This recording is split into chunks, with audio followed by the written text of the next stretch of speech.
Welcome to Vlogmas Day 15. Ngayon nga yung last na episode natin dito sa Vlogmas natin.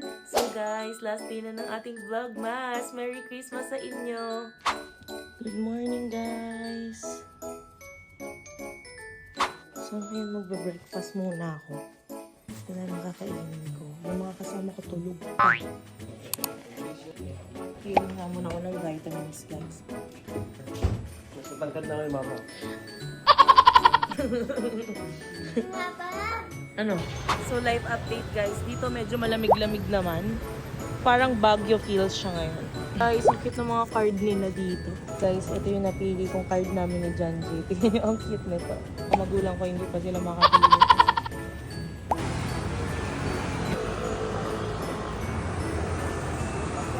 So update guys, nandito na kami sa train station. So guys, nandito na kami sa Ximending.